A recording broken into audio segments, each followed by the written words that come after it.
여러분 안녕하십니까? 안녕하세요. 2013년 CFA 레벨 3 설명회를 시작하겠는데, 먼저 여러분들 이번 레벨 2 시험에 합격하신 것을 진심으로 축하드립니다. 그리고 저는 제 얼굴을 아시는 분들도 많이 있으신 것 같은데요. 저는 CFA 한국협회 신왕건 센터장입니다. 사실은 오프라인 설명회라든지 오프라인 모임이 점점 이렇게 힘든 건데, 여러분들이 이제 귀한 시간을 내주셨어요.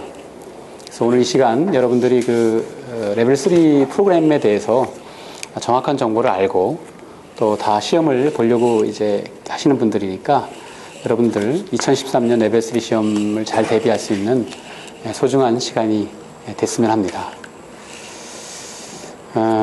먼저 아까 제가 여러분들 레벨 2 시험 합격을 축하한다고 말씀을 드렸는데, 간단한 통계를 잠깐 드리면, 2012년 6월 시험이죠. 6월 시험에서 레벨 2 월드와이드 합격률이 여러분들 알고 계시죠? 몇 퍼센트죠? 42%고요. 42%인데 한국에서는 몇 명이 합격했냐 하면은, 이번 시험에서 합격한 합격생 수가 450명 정도가 합격하셨습니다. 450명이 합격을 했는데, 응시한 사람하고 이제 비교를 하고, 또 시험장에 안 가는 사람들 이렇게 있으니까, 여러분들 합격률은 뭐냐면 등록한 사람이 분모가 있는 것이 아니라 시험장에 간 사람 기준으로 해요. 그래서 이제 시험장에 나타나지 않는 게 월드와이드로도 그렇고 한 20% 가까이는 시험장에 안 나타난대요.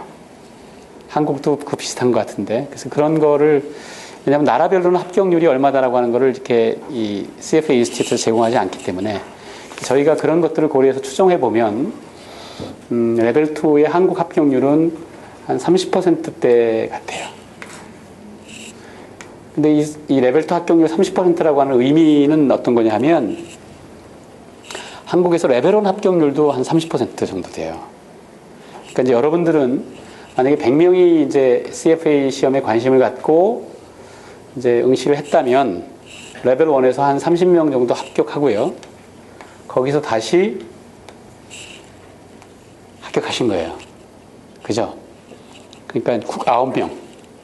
그죠? 확률적으로 보면, 그래서 처음에 CFA 시험에 이제 관심이 있어서 시작했다가 레벨 2의 관문을 뚫었다라고 하는 거는 제가 보기에는 이제 10%에 속했다라고 볼 수 있습니다. 그러니까 사실 레벨 2 시험에 합격한다라고 하는 것이 굉장히 힘들어요.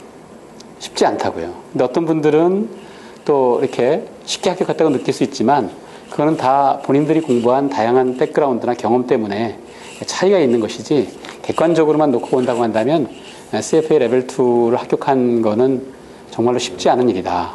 CFA 시험을 치려고 마음먹은 사람 중에서 이제 10% 안에 여러분들이 이제 포함돼서 이 관문을 뚫은 것이기 때문에 큰 성취라고 볼 수가 있습니다. 그래서 진심으로 축하드리고요. 그런데 이제 레벨 3는 이번에 월드와이드 합격률이 몇 퍼센트였냐면 52%였어요. 52%였고, 지나간 이제 3년간 최근의 합격률을 보면 2010년도에 46%, 2011년 시험에서 51%, 그리고 이제 올해 2012년도에 1%포인트가 높아서 52%니까 월드와이드로는 이제 절반 정도의 합격률이에요. 그죠? 반 정도가 합격하는 거라고 볼 수가 있습니다.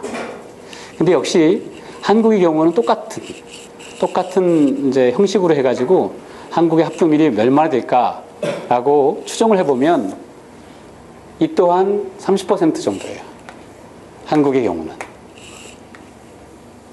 그러니까 신기하게도 레벨 1도 30%, 레벨 2도 30%, 레벨 3도 30%예요. 월드와이드로는 합격률이 막 차이가 나는데 한국에서의 합격률은 이게 30% 초반대에 이렇게 고정되어 있는 것 같아요.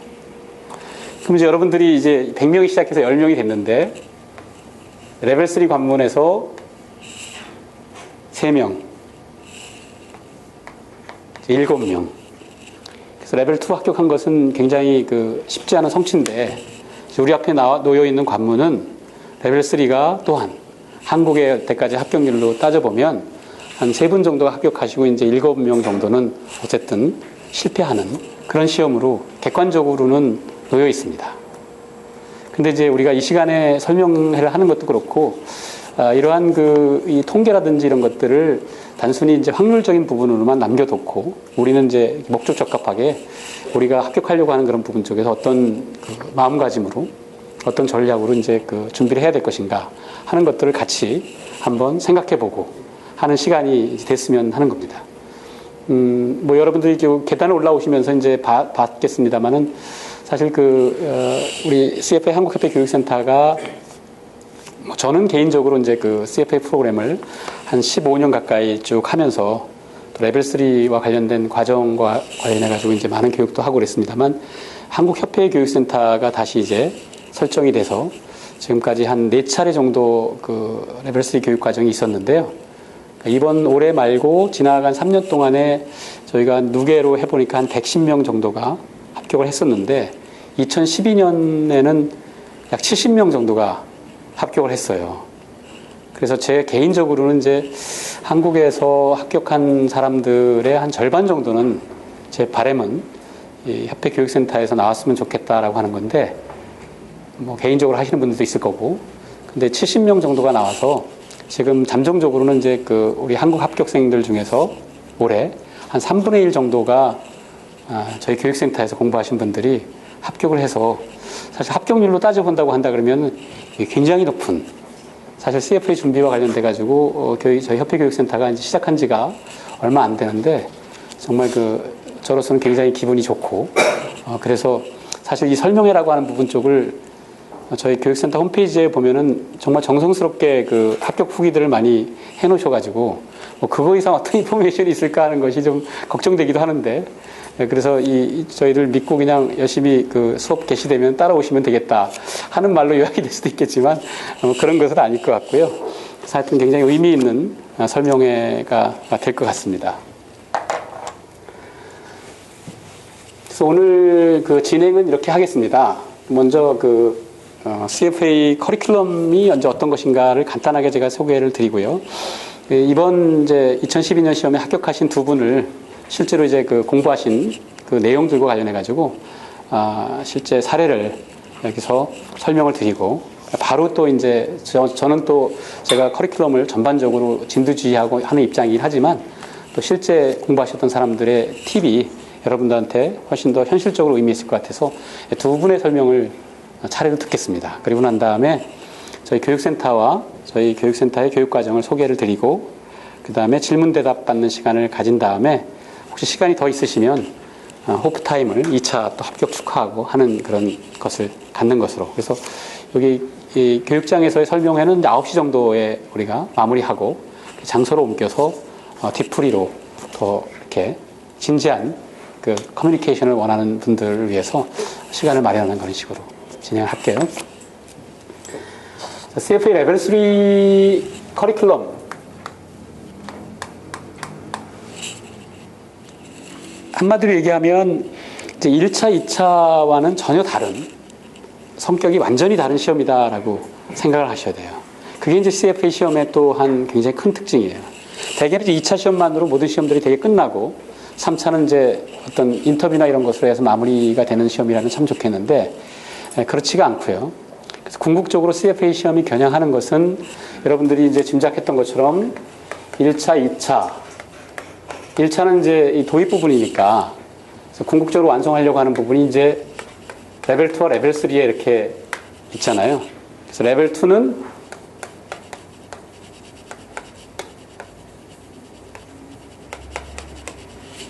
asset valuation을 practically 이게 완벽한 뭐 실무적으로 바로 투입될 수 있는 것은 아니라고 하더라도 사실은 상당히 실무 오리엔트된 내용을 통해 가지고 우리가 기본적인 파이낸셜 에셋의 밸류에이션을 심도 있게 이해하고 실무 적용 능력을 갖자 하는 것이 이제 첫 번째 목표가 되거든요. 그리고 이제 레벨 3는 그것과 함께 이 포트폴리오 매니지먼트예요. 레벨 2에 저한테 수업을 들은 분들은 이제 항상 익숙해져 있는 개념이겠습니다만, 이 포트폴리오 매니지먼트는 하나는 포트폴리오 마인드죠, 그죠? 다이버시피케이션과 관련된 포트폴리오 마인드고, 매니지먼트가 이게 소위 이제 매니지먼트라고 하는 프로세스의 마인드인 거죠. 그러니까 과정으로서의 이 자산 운영이라고 하는 부분을 완결을 짓는 부분입니다. 그러니까 여러분들이 요새 이렇게 쭉 자본시장의 전체적인 경향이나 이런 것을 쭉 보시면 이제 그 부족한 게 뭐예요, 사실은. 우리가 금융에 대해서, 금융에 종사하는 사람들에 대해서 사실 불신이 싹트고 하는 것들이 여러 가지가 이유가 있겠습니다만, 기본적으로 자산운용 측면에서 들여다본다고 한다면 이 프로세스 마인드와 관련된 중간중간 그 사이사이 의사결정 면에서 에티컬한 부분들이 상당히 많이 이제 그 결여되어 있는 부분들이 오늘날 많은 불신과 이런 것들을 야기하는 거잖아요. 항상 CFA 프로그램은 글로벌 스탠다드로서 베스트 프랙티스를 반영한 것이면서 동시에 그것은 신뢰를 얻는 작업이기 때문에 항상 에티컬한 요소들이 그 안에 이렇게 포함되어 있는 겁니다. 그래서 레벨 3 프로그램은 이제 그런 의미에서 포트폴리오 매니지먼트, 프로세스 자체를 완성하는 그 커리큘럼이다, 이렇게 보시면 돼요. 그래서 우리가 흔히 이제 이 프로세스와 관련된 부분을 플래닝, 자산운용의 목표를 정확하게 수립하고 그것을 실행하고 execution, 그리고 이것이 이제 하나의 과정으로 끝나는 것이 아니라 항상 이렇게 순환되는 일련의 과정으로서 피드백,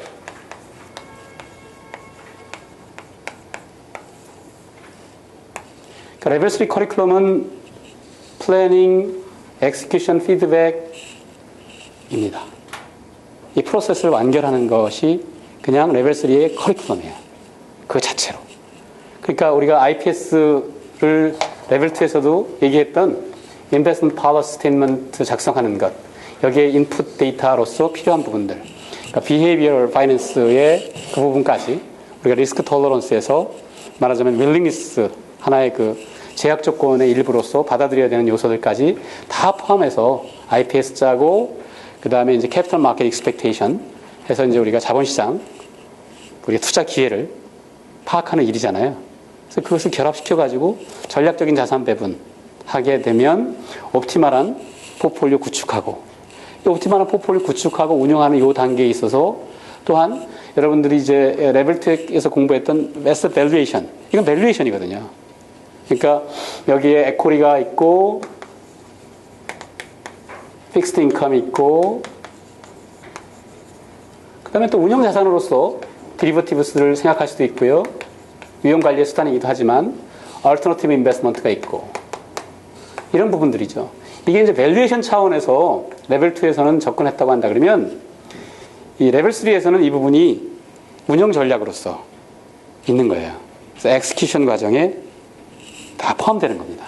그래서 하나하나들이 다 이쪽에 들어오게 돼요. 픽스드 인컴, 디리버티브스, 에코리. 그리고 이제 이쪽에서 강조되는 부분이 리스크 매니지먼트예요. 사실은 리스크 매니지먼트가 본격적으로 독립된 과목으로 오게 되는 거죠. 물론 우리가 디리버티브스를 가지고 하는 운영 전략 자체도 그 하나하나가 다 리스크 매니지먼트 요소가 포함되어 있기는 합니다. 그렇죠? 그리고 이제 피드백 하는 것, 모니터링 하고, 그 다음에 리밸런싱 하고, 퍼포먼스 이밸류에이션 하고, 우리가 레벨 1에서 공부했던 깁스가 또 독립된 과목으로 퍼포먼스 이밸류에이션에서 우리가 어떻게 이제 프레젠테이션 할 것인가 하는 요소니까. 그리고 이제 그 배경하에 뭐가 있어요? 이 바탕에 있는 에틱스가 변함없이 있는 거예요. 그래서 레벨 2의 에틱스는 에셋 밸류에이션 중심적으로 해가지고 특별한 주제들이 있었던 것처럼 레벨 3의 에틱스도 우리가 이제 코드 앤 스탠다드를 바탕으로 하는 하나가 있고, 에셋 매니저 코드라 그래가지고 또한 자산운용 오리엔트된 사례들을 다루는 부분이 에틱스가 있는 것이죠. 이렇게 보면 이 전체가 이제 레벨 3 커리큘럼이라고 볼 수가 있는 겁니다. 그러면 이제 아까 전혀 다른 시험이라고 얘기했는데 전혀 다르다고 하는 것은 뭐냐면 우리가 1차, 2차에 굉장히 비중이 컸던 과목이 뭔가요? FRA, 그죠? Financial Reporting Analysis잖아요, 그죠? 이것 때문에 나 참 고생 많이 했는데 쳐다보기도 싫다. 네, 그러면 이제 굿뉴스예요. 이제 없어집니다. 또 뭐가 Corporate Finance.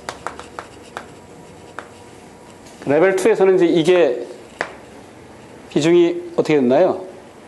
한 40% 가까이 컸잖아요, 그죠? 30% 가까이 됐거든요. 얘 이제 없어지는 거예요. 그러니까 에코리 같은 경우에는 그러나 에코리가 완전히 없어지는 것이 아니고 에코리 밸류에이션 자체와 관련된 부분은 이제 없이 그렇지만 이제 에코리 과목이 있어요. 그리고 굉장히 엉뚱하게 시험 문제가 아주 쉬운 거로 나오기도 해요. 이건 통합적인 것이기 때문에.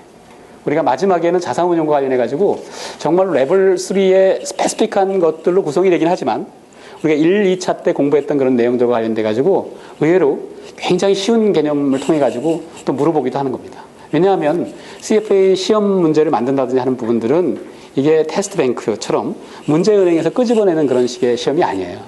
언제나 이렇게 커리큘럼을 만들고 실무에 있는 사람들로 하여금 그 문제와 관련돼서 제안을 받고 또 미리 풀어보게 하고 그래서 커런틀리 시장에서 가장 관심을 갖는 것이 무엇인가 하는 부분들을 반영하려고 하는 것이고요. 그러니까 지난 2012년도에 이제 시험에서 레벨 3 시험에서도 최근에 이제 글로벌한 어떤 전체적인 그 금융시장의 환경 등등을 고려해서 이 커런시와 관련된 부분들이 디리버티브스하고 같이 연계돼가지고 많이 이렇게 테스트하고 물어보려고 했던 취지도 그런 부분이다라고 생각을 하면 됩니다. 그래서 이제 우리가 레벨 2까지 공부했을 때 조금 부담스럽게 느꼈다면 FRA와 Corporate Finance, 그 다음에 이제 공식적으로는 이 Quantitative Method라고 하는 이 과목은 이제 없는 겁니다. 사라지고요. 그리고 이제 아까 얘기했던 것처럼 이러한 그 포트폴리오 매니지먼트 프로세스라고 하는 부분 쪽으로 요 하나하나를 그러니까 우리가 자산운용의 목표를 달성하는 데 있어서는 일반적인 정의로는 이 단계에 있는 것도 어떤 것도 어떻게 돼요? 스킵을 해가지고 뛰어넘어가면 어떻습니까? 그게 완결되지 않아요. 우리가 항상 어떻게 돼요? 쇼터미즘에만 초점을 맞춰가지고 하려고 하는 것이 모든 불신과 그런 것을 초래하는 것이거든요. 자산운용 프로세스의 마인드는 굉장히 다이나믹한 프로세스로 롱텀하고 살아있는 생물처럼 움직이는 부분이에요. 그러니까 비약이 있을 수가 없어요. 그래서 이 플래닝하고 엑스큐션하고 피드백하는 그 하나하나가 빈틈없이 체계적으로 짜여져 있을 때 비로소 자산운용의 목표가 완결된다라고 하는 것을 제대로 파악하고 있고 그런 것들을 이제 테스트하려고 하는 시험이 레벨 3 시험이다라고 보시면 됩니다. 그래서 앞에 툴로 있었던 것들, 그 다음에 본격적인 밸류에이션에 있었던 부분들이 아니라 그야말로 운영 전략과 관련된 부분 쪽에 자산 운영의 목표를 달성할 수 있는 프로세스 쪽을 이쪽을 이제 테스트하려고 하는 시험이다라고 하는 것을 이제 명심하시면 되고요. 그러면 이제 실제 레벨 3와 관련돼 가지고 그런데 여기서 아까 보시는 것처럼 이 부분은 이제 그냥 그래 시험을 공부를 하기 위한 것이고 나를 괴롭혔다라고 한다면 이제 잊어버리면 좋은데 이제 문제는 뭐냐 하면 이 레벨 여러분들 가운데에서도 지금 이 설명해 오신 분들의 몇 가지 프로파일을 보니까 지금 막 2차를 합격해가지고 3차를 이제 이렇게 한 번에 합격하겠다라고 하는 이제 목적을 가지고 오신 분들도 있고 어떤 분들은 레벨 3를 봤는데 내가 실패했다. 그래서 이번에는 실패 없이 준비하겠다라고 하는 부분 쪽으로 오신 분들도 있고 아마 그럴 것 같아요. 그렇죠? 그럴 것 같은데 이제 그런 측면에서 본다고 한다 그러면 사실은 우리가 레벨 3에 앞서서 이 부분으로 들어가기 전에 뭘 점검해 봐야 되냐 하면요. 레벨 2를 자 여러분들 솔직히 얘기하면 레벨 1을 100점 받아가지고 합격한 거 아니잖아요. 그죠? 레벨 2도 100점 받아가지고 합격한 거 아니잖아. 솔직해지자고. 그래서 어떤 과목에서 내가 애널리스트로 있었다든지 뭐 이거 있었기 때문에 아니면 그래 협회교육센터의 신한건 센터장님한테 FRA라든지 이런 부분 해가지고 마지막에 보니까 이런 거 해서 이게 정확하게 잘 짚어가지고 합격했다. 뭐 그럴 수도 있어요.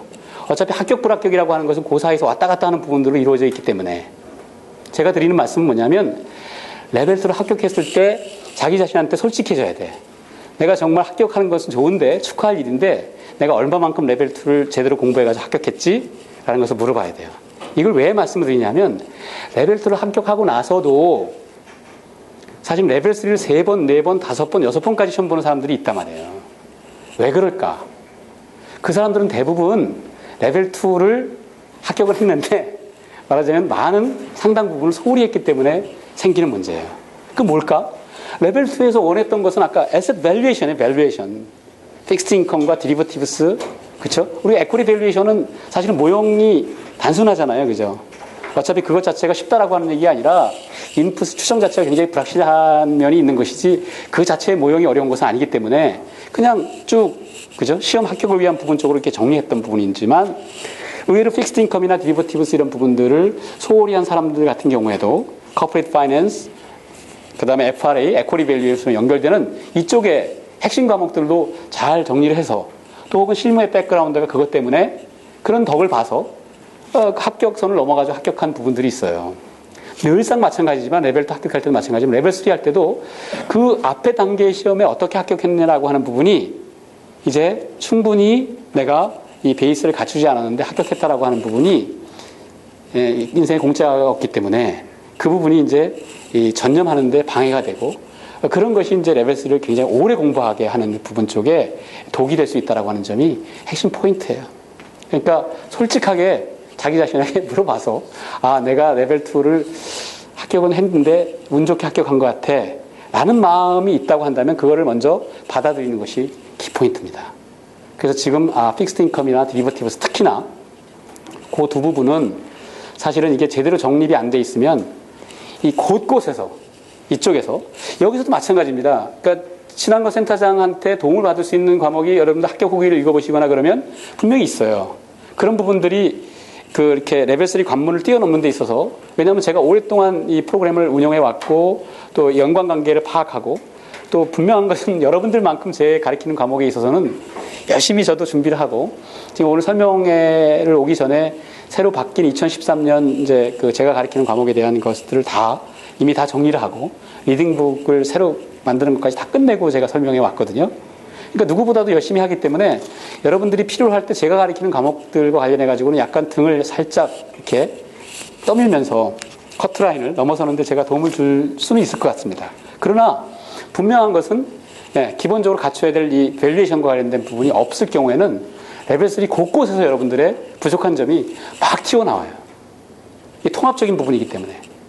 그래서 픽스드 인컴과 디리버티브스가 관련된 그런 부분들을 다시 한번 만약에 점검해서 내가 그 부분이 좀 부족했는데 라고 느끼면 그거를 레벨 3 본격적으로 시작할 때도 그렇고 그 이전에 다시 돌아가서 합격한 것은 참 고마운 일이고 내가 레벨 3의 시행착오를 줄이기 위해서 그 부분을 다시 이제 커리큘럼북, 레벨 2의 커리큘럼북이나 이런 것들을 통해 가지고 쭉 해서 다져놓는 것이 뭐 다른 과목까지 이렇게 많이 갈 필요는 없어요.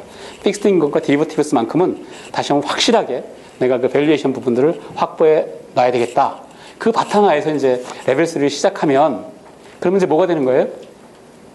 레벨 2를 고득점에서 합격했는지 운 좋게 합격했는지라고 하는 거를 여러분들이 그 DMA에서 다 없애는 부분 쪽의 출발점으로 이제 만들어 놔야 되겠죠. 그죠?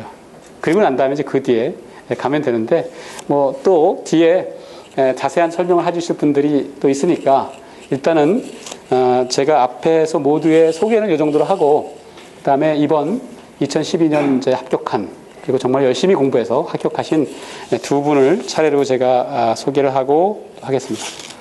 한일섭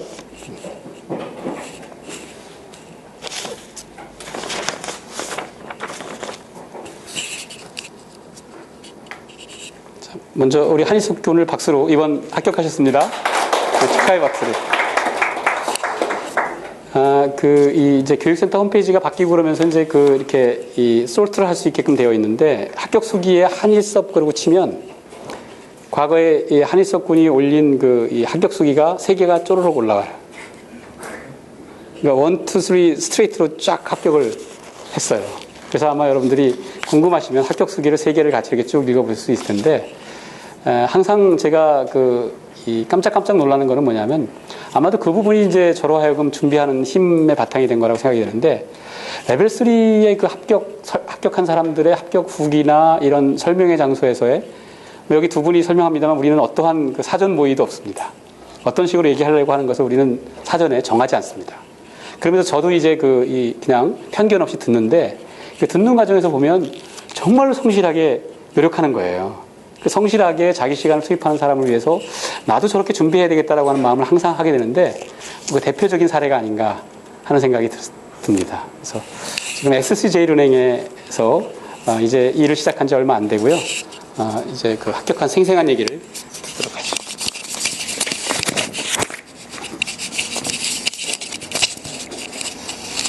감사합니다. 네, 잘 부탁드립니다. 얘기하세요.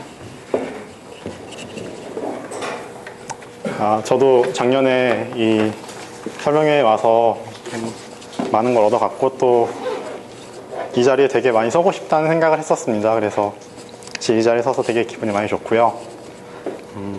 그래서 잘 보이고 싶어갖고 뭐 머리도 깎았는데 실패한 것 같습니다. 사실 근데 화면빨보다는 실물이 좀 낫고요. 맞습니다. 일단 제 생각에는 CFL 레벨 3를 준비하실 때는 약간 큰 그림을 잘 보시는 게 되게 중요하다고 생각을 합니다. 그래서 유인물을 다 이렇게 나눠 드렸을 텐데요. 보시면은 제가 간략한 그림을 그렸습니다. 뭐 제가 다 그린 그림은 아니고 저도 작년에 이 합격 설명회를 들으면서 어떤 분이 이렇게 친절하게 이런 그림을 그려서 저희한테 제공을 해주셨고 또 거기에 조금이나마 제 생각을 보태서 좀 더 디테일한 그런 자료를 만들었던 거고요. 그리고 아마 어떤 전체적인 과목이라던가 어떤 그런 시험의 구조에 대해서는 센터장님께서 굉장히 설명을 잘 해주신 것 같아요. 근데 조금만 덧붙이고 제가 말씀드리고 싶은 거는 저는 처음에 공부를 하면서 다들 이렇게 레벨 3는 레벨 1, 2랑 많이 다르다 이렇게 말씀을 많이 하시는데 과연 뭐가 다른 것일까? 어떤 뭘 배우길래 이렇게 사람들이 이렇게 후기 같은 거 찾아봐도 다 제각각 다른 얘기들도 많이 하게 되고 근데 정작 어떤 걸 공부하게 되는지에 대해서 저는 좀 작년 이 자리에 앉아서 좀 많이 궁금해했던 기억이 나서 앞으로 어떤 것들을 공부하시게 될지에 대해서 좀 정리를 해왔습니다. 그래서 일단 왼쪽에 그림을 보시면 일단 IPS 작성 부분부터 나오는데요. 이게 악명이 높은 과목이었고 되게 또 비중도 굉장히 큰 편입니다. 이 과목은 어떤 클라이언트의 어떤 그 상황을 이렇게 제시를 해주면서 지문에서 거기에서 이제 뭐 그 클라이언트가 어떤 리턴을 달성해야 되고 어떤 리스크의 그런 어떤 펑션을 가지고 있고 또 어떤 컨스트레인트들을 가지고 있는지 이런 것들을 우리가 이렇게 캐치를 해내서 그러니까 이 IPS의 S라는 이 단어가 이 알파벳이 그 스테이트먼트거든요. 그러니까 정확하게 말하자면 이 스테이트먼트를 작성하는 거고 이것이 일단 첫 번째 어떤 그 커다란 그 시작점이 되는 거고요. 그 두 번째가 이제 캐피탈 마켓 익스펙테이션이 됩니다. 실제로 앞으로 미래의 시장이 과연 어떻게 반응을 하고 어떻게 투자를 해야지 우리가 좀 좋은 성과를 얻을 수 있을지 이런 걸 우리가 미리 예측을 해보는 그런 과목입니다. 그래서 이 IPS 작성과 캐피탈 마켓 익스펙테이션이라는 이런 두 개의 어떤 그 인풋을 가지고 이제 우리는 이제 가지고 이제 옵티마이제이션을 하는 거죠. 과연 어떤 것이 최적화된 어떤 점인가를 찾는 것입니다. 그래서 이걸 좀 나중에 과목을 공부하시면 이런 그림을 많이 보실 텐데 IPS 작성이라는 것과 캐피탈 마켓 익스펙테이션을 보면은 캐피탈 마켓 익스펙테이션이라는 걸 보면은 이 과정을 통해서 우리가 어떤 이런 프론티어 라인 이런 걸 얻을 수가 있어요. 이런 게 캐피탈 마켓 익스펙테이션이라고 저는 생각을 했고 IPS 작성은 여기에서 이제 우리가 이 기울길 가는 어떤 펑션을 찾는 거라고 생각을 하고 그리고 마지막으로 옵티마이제이션이라는 거는 이 점을 찾는 거거든요. 이 부분이 아니라 이 최고의 이펙션트한 그런 부분을 찾는 부분이고 이런 식으로 해서 우리가 포트폴리오를 앞으로 어떻게 에셋 알로케이션을 해야 될지에 대한 어떤 그런 시발점을 가질 수 있는 겁니다. 그리고서 이제 이그제큐션이라는 게 있고 일단 실제적으로 우리가 에셋 알로케이션 어떻게 할지에 대한 어떤 그 아이디어를 얻었다면 이제 실제로 거래를 해서 그 포트폴리오 구축을 해야 되는 것이고요. 그리고 리밸런싱이라는 게 있는데 이거 같은 경우에는 이게 포트폴리오가 이렇게 가지고 있는 동안 뭐 시장 상황이 변한다던가 아니면 뭐 어떤 클라이언트의 어떤 상황이 변함으로써 어떤 필시 못하게 포트폴리오를 좀 재구축해야 된다던가, IPS가 재구축돼서 포트폴리오를 재구축해야 된다던가, 그리고 뭐 제일 많은 케이스는 아마 포트폴리오의 어떤 뭐 밸류가 좀 많이 이렇게 왔다 갔다 거리면서 좀 우리가 그거를 또 처음에 잡았던 저 최적 포인트로 다시 맞춰줘야 되는 그게 바로 리밸런싱이라고 할 수가 있는 거고요. 마지막으로 이밸류에이션이라는 거는 우리가 포트폴리오가 이제 성과가 나왔을 때 과연 그 성과가 이게 누구의 것이냐라는 거를 우리가 파악을 해야 되거든요. 대부분 포트폴리오 매니저분들께서는 아마 제가 알기로는 어떤 스폰서한테 이렇게 벤치마크를 부여받는 걸로 알고 있어요. 근데 이게 그 사람이 포트폴리오가 되게 잘 나왔는데 성과가 이게 그냥 벤치마크를 스폰서가 잘 줘가지고 이게 결과가 잘 나온 걸 수도 있고, 뭐 스폰서가 벤치마크 되게 나중에 좀 안 좋게 퍼포먼한 그런 벤치마크를 줬지만 그 매니저가 되게 잘해가지고 액티브 매니지먼트를 잘해가지고 어떤 퍼포먼스가 좋았을 수도 있잖아요. 이런 거를 이렇게 이런 식으로 착착착착 잘라가지고 과연 이게 이 성과를 어디에 귀속되는 건가를 이렇게 착 잘라서 보는 거거든요. 그런 과목이고, 그리고 제가 여기 에셋 클래시즈랑 해칭 비이클스라는 걸 따로 이렇게 놨어요. 이거는 어떤 이러한 제가 앞에서 말씀드린 IPS 작성하고 캐피탈 마켓 익스펙테이션이 이루어지고 오티마이제이션, 이그제큐션, 리밸런싱, 이밸류에이션이나 이런 어떤 순환 고리에서 이 에셋 클래시즈랑 어떤 해칭 비이클스 이런 것들이 어떤 뭐 어떤 도구로서 또 어떤 우리가 이 앞에 있는 이 이렇게 순환 고리가 어떤 뭐 이렇게 척추라고 본다면 저는 이 오른쪽에 있는 이 분들은 이렇게 우리 몸을 구성하고 있는 살들이라고 보거든요. 이렇게 저는 보면 될 것 같고요. 뭐 맨 마지막에 에틱스랑 깁스를 넣었고, 신앙센터장님께서 말씀드렸듯이 에틱스 부분도 굉장히 이 부분에서 전체적인 어떤 틀을 완성하는 데서 가장 중요한 역할을 하고 있다고 생각을 합니다. 그래서 오른쪽에 보시면은 각각 과목별로 그 리딩이랑 그 어떤 커리큘럼북 제일 앞 페이지에 보면 나오는데 그 각각의 어떤 섹션마다의 어떤 주제어랑 그래서 리딩의 제목이 나오거든요. 그러니까 제가 이 자리에서 말씀드리고 싶었던 거는 이제 각각의 리딩 여기 43개 정도가 나오는데 이 각각의 리딩에서 우리가 과연 뭘 배울지 간략하게 하나씩 짚어보면은 저는 그게 어떤 큰 그림을 파악하는 데 좀 도움이 많이 될 것 같고 또 공부하실 때 앞으로 내가 이만큼 왔고 또 이만큼을 내가 또 가야 되는구나 라는 그런 아이디어를 얻으실 수 있을 것 같으세요. 그래서 시작하겠습니다. 일단 에틱스 같은 경우에는 레벨 1, 2, 3 다 거의 기본적인 아이디어는 다 비슷하고요.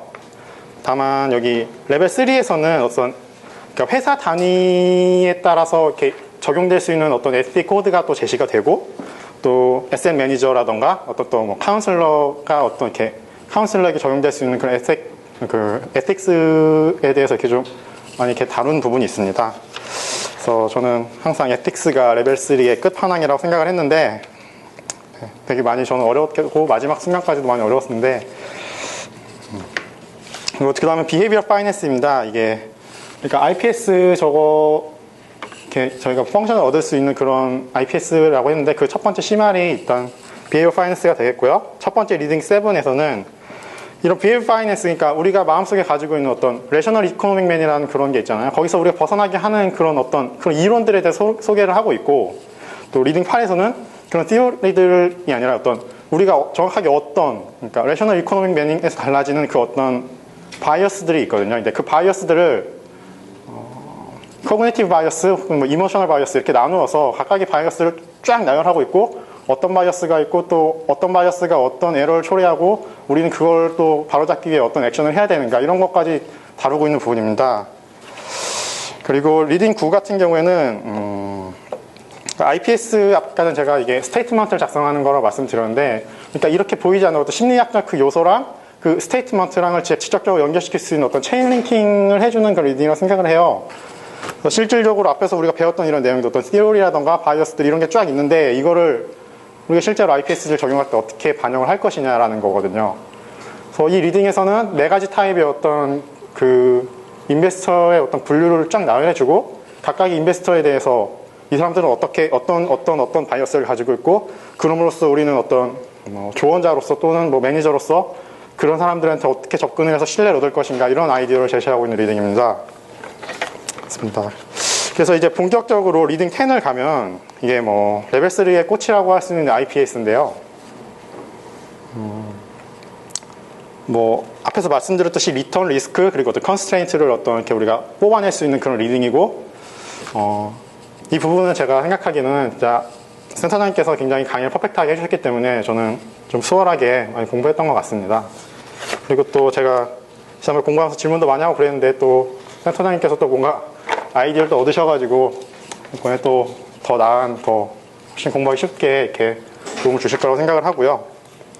그리고 이제 리딩 11이 딱 가보면 이제부터는 그러니까 앞에 우리가 IPS 사람들이 이야기하는 거는 지금 리딩 10을 얘기하는 거거든요. 딱 10 그것만 얘기하는 건데 근데 그거에 몰빵을 한다던가 그러시면 안 돼요. 그 아래에 또 다른 리딩이 두세 개가 더 있거든요. 그러니까 텍스라던가 예를 들어서 그러니까 우리가 만약에 PB를 딱 하는데 텍스라는 게 정말 엄청나게 중요한 어떤 그런 컨선이 되잖아요. 그래서 예를 들어서 뭐 인터레스트 인컴에 붙는 텍스가 다르고 디비던드에 붙는 텍스가 다르고 캐피탈 게인이 리얼라이즈 된 게 있고 또 뭐 그냥 자산 가치가 올라간 것만 있고 이런 게 있는데 이런 게 그런 거에 대한 어떤 그 계산을 통해서 우리가 실질적으로 세금 그 노출되는 구간에 다른 에셋이 쫙 있을 때 실질적으로 그러니까 텍스 이퀄리브리엄 리턴이라는 것이 있거든요. 이런 걸 구할 수가 있어요. 그러니까 우리가 뭐 엄청나게 많은 에셋군 중에서 좀 더 우리가 더 좋은 아이디어를 또 많이 얻을 수 있는 어떤 그런 좋은 소스가 된다고 생각하고요. 좀 너무 느린가요? 조금 스피디하게 해야 알겠습니다. 네, 에셋 플래닝이 있고 뭐 아시다시피 이런 게 좀 유사한 어떤 상속 이렇게 계획을 하는 게 나중에 뭐 마지막 그 상속자가 받는 뭐 밸류가 뭐 2배, 3배까지 차이 날 수 있는 이런 것들을 실제로 계산해 보면서 볼 수가 있고요. 그리고 로우 베이시스 스탁 이 같은 경우에는 그러니까 뭐 어떤 회사를 창립했던 사람이 있을 때 그 사람이 이렇게 뭐 그거를 팔면 어떤 세금을 많이 맞기 때문에 뭐 그런 걸 회피하면서 동시에 어떤 디버시피케이션을 갖기 위해서 어떤 툴들을 제시하고 있습니다. 그 다음에 라이프타임 펑션 어드바이스가 있는데 이거 같은 경우에는 다양한 클라이언트 상황이 있는데 그들에 따라서 어떻게 파이낸셜 어드바이스를 할 수 있는 건데 일례로 뭐 증권사 직원이라고 했을 때는 그 파이낸셜 마켓과 어떤 코릴레이션이 크잖아요. 그러니까 그 사람들의 어떤 그런 뭐 하이륜이 커져가지고 뭐 캐피탈, 휴먼 캐피탈이라는 부분이 좀 작게 볼 수가 있고 그렇기 때문에 뭐 라이프 인슈런스가 좀 없어도 좀 적어도 된다 뭐 이런 식의 그런 아이디어를 제시하고 있고요. 그 다음에 포트폴리오 매니저 for institutional investor 이거 같은 경우에는 앞에 인디비주얼 포트폴리오, 이거 인디비주얼 IPS를 많이 공부하셨다면 이분은 좀 쉽게 공부할 수 있을 겁니다. 뭐 재단이나 보험사, 은행들에 대한 어떤 특수한 뭐 각각에 대한 어떤 그런 걸 배울 수가 있고요. 그리고 링킹 펜션 라이빌리티 투 에셋스가 있는데 이 부분은 좀 이게 여기 왜 나왔나라는 생각이 많이 들었는데 그러니까 펜션 라이빌리티가 쫙 있을 때 이게 우리가 뭐 기업이 그 WACC 각 프로젝트 구할 때 그 펜션을 정확하게 그 오프밸런스한 그거를 거의 다 반영하지 않음으로써 좀 어떤 오류를 범할 수 있다. 그걸 어떻게 바로 잡느냐 이런 내용이고요. 그리고 라이프 인슈런스 파이낸스 어드바이스 알로케이션 쉐어홀더 캐피탈 투 펜션 플랜즈가 있는데 이거는 제가 좀 잘못 설명드린 것 같네요. 여기 링킹 펜션 라이빌리티 에셋 같은 경우에는 펜션 라이빌리티가 있을 때 이게 그걸 여러 개로 쫙 쪼개 볼 수가 있어요. 뭐 실제로 근무한 사람 걸 볼 수가 있고 은퇴한 사람 게 있고 이렇게 차차차 볼 수가 있는데 그거 각각에 따라서 우리가 또 다른 접근 방법을 취할 수 있다는 그런 아이디어입니다. 캐피탈 마켓 익스펙테이션 같은 경우에는 뭐 충분히 경제학 책에서 많이 보셨던 부분들일 거라고 생각을 하고요. 픽스드 인컴이 나오는데요. 픽스드 인컴 같은 경우에 리딩 23 같은 경우에는 어떤 패시브한 방법으로서 어떤 그 에셋과 라이어빌리티를 또 매칭시키는 어떤 그런 방법에 대해 소개를 하고 있고요. 그러니까 24번 같은 경우에는 좀 그 외의 것들을 위해 어떤 제너럴한 아이디어를 많이 제시하고 있고 리딩 25 같은 경우에는 뭐 리딩 24에서 배운 어떤 그런 아이디어를 통해서 뭐 리딩 23에서 다루지 않은 다른 접근 방법들 그리고 에퀴티 포트폴리오 매니지먼트 같은 경우에는 패시브한 에퀴티 뭐 포트폴리오 매니저를 어떻게 선별하고 계약하는지 뭐 패시브한 어떤 인베스트먼트와 액티브한 인베스트먼트에 대해 좀 자세히 설명하고 있고 얼터너티브 인베스트먼트 같은 경우에는 그 얼터너티브 인베스트먼트의 그 종류가 쫙 있는데 그거에 대한 어떤 장단점을 쫙 얘기를 해주고 있어요.